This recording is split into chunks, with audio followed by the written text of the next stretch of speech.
Ondan sonra bujimizin anahtarını takıyoruz. Bunları asla çöpe atmıyoruz. Çevreyi kirletmemek adına.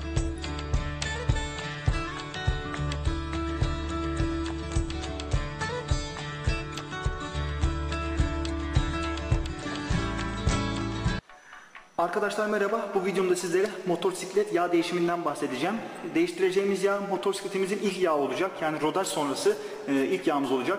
Motosiklette rodaj nasıl yapılır, kaç kilometre sonra yağ değiştirilir diye merak ediyorsanız video açıklamalar kısmından o videoma da ulaşabilirsiniz. Şimdi yaklaşık 450-500 kilometre geçti rodajımızın üzerinden. Ben de yağını değiştirmeye karar verdim. Bu bağlamda Motul 4T3010-40'lık bir yağ kullanıyorum. Bunun çok değişik serileri var veya farklı markalar var. İsteyen istediği markadan kullanabilir. Çünkü motosikletimiz çok üstün performans sergileyen veya çok yarış motoru falan değil. Dolayısıyla orta kalite bir yağ motosikletimizin işini görecektir. Çok da ucuza kaçmayın. Çünkü yağ motorun hayati bir öneme sahip. Dolayısıyla orta kalite veya bütçeniz yetiyorsa daha üst kalite yağlardan da alabilirsiniz. Öncelikle motosikletimiz 1 litre yağ alıyor. Bunun için siz de motosikletinizin kaç litre yağ aldığını biliyorsanız ona göre o kadar hacimde yağ alabilirsiniz. Bir adet benim motosikletim için 19 numaralı anahtar ve yaklaşık 1 litre yağ aldığı için de altına koyacağım bir kap.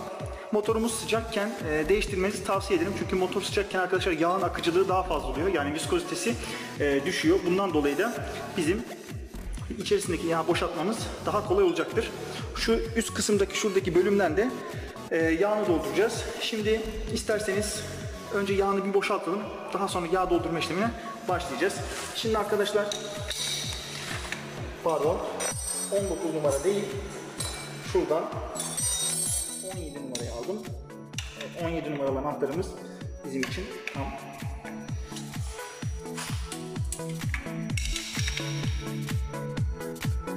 Evet. Şimdi dikkatli bir şekilde açıyoruz çünkü yağımız çok sıcak. Sıcak olduğu için de elimize gelirse zarar görebilir.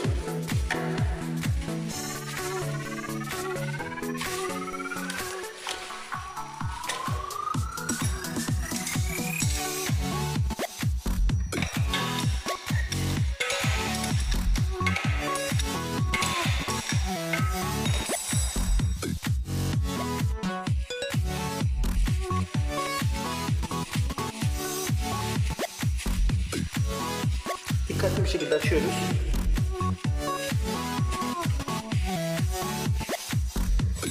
Sonuna doğru geldikten sonra da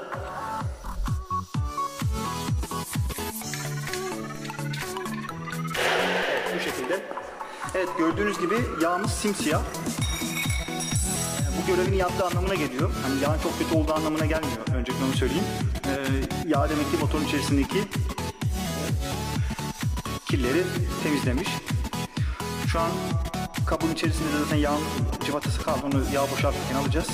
Yağımızı da arkadaşlar otosanayilere götürdüğünüz zaman oto tamirciler ücretsiz bir şekilde sizin yağınızı alabilir. Onda hani bunları asla çöpe atmıyoruz. Çevreyi kirletmemek adına.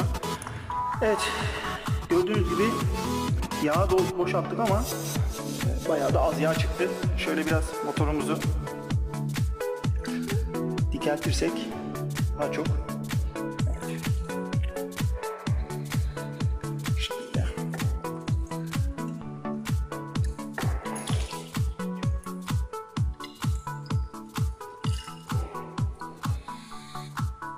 Evet, gördüğünüz gibi yağımızın çoğu boşaldı.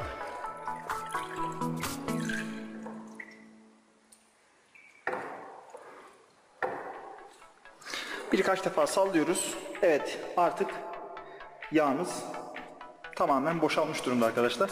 Şimdi bu işlemden sonra alttaki cıvatamızı kapatacağız, deliğimizi kapatacağız ve üstteki yağ dolum bölümünden yağımızı dolduracağız. Öncelikle içerisine cıvatamızı alalım, daha sonra da yağımızı doldurma işlemine başlayalım. Evet, cıvatamızı çıkardık. Şimdi yağın güzelce süzmesini bekledikten sonra yaklaşık 3-4 dakika bekledim ve alttaki cıvatayı şimdi takıyoruz arkadaşlar tekrar yerine.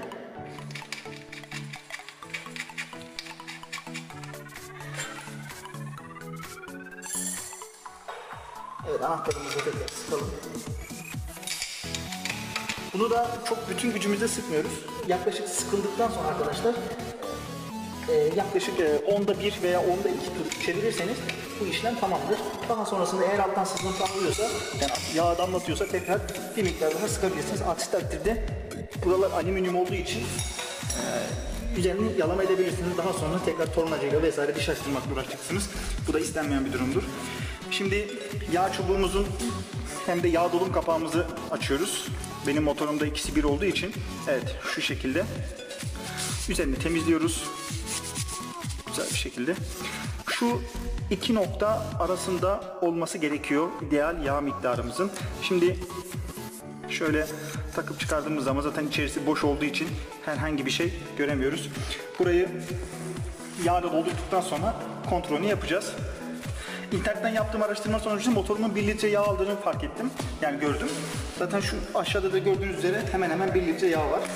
Ben de tekrar şöyle size de göstereyim. Motul yağ kullanacağım. Dolayısıyla bunu kullanmadan önce de güzelce çalkalamanız gerekiyor arkadaşlar. Çalkalamazsanız içerisindeki minerallerin dibe çektiğini göreceksiniz. Onları da kullanmanız gerekecek. Yani dolayısıyla çalkalarsanız daha iyi olur. Evet, tamamdır. Şimdi bunu açıyoruz. Dikkatli bir şekilde içine boşaltacağız motorumuzu. Tabii ki kontrolünü yapa yapa. Eğer emin değilseniz kaç litre aldığında. Alttaki tapamız kapalı. Bundan özellikle emin olmanız lazım. Yoksa doldurduğunuz yağ alttan geri boşa akacaktır.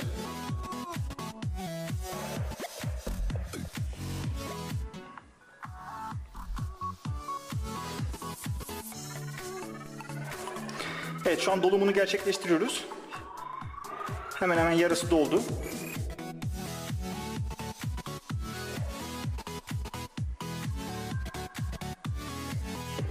Evet, şu an 3'te 2'sini doldurdum arkadaşlar.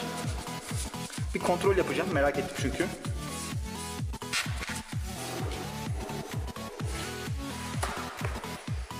Evet, kontrolümüzü yapıyoruz. Yok, yağ seviyemiz hala dibine bile değmemiş. Dolayısıyla tekrardan eklemeye devam ediyoruz. Bir de tabii motorumuz yatık duruyor arkadaşlar. Motorumuzu dik konuma getirdiğimiz zaman farkı daha iyi anlayacağız.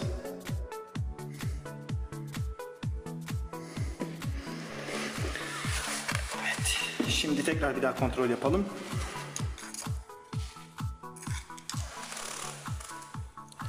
Evet, çok ucuna çok az bir şey değmiş arkadaşlar. Dolayısıyla motoru dik konuma getirdiğim zaman muhtemelen alt kısmına da değecektir. Dolayısıyla yağın hepsini boşaltıyorum.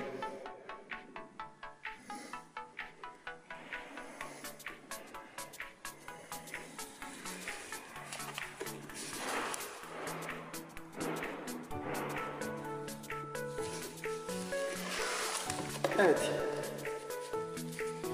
Yağımızın hepsini boşalttık arkadaşlar. Şimdi tekrar bir kontrol yapalım. Bakalım seviye ne alemde.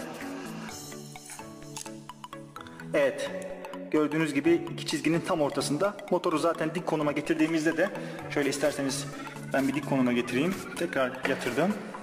Şimdi bir daha bakıyorum. Evet, tam üst maksimum seviyeye ulaşmış.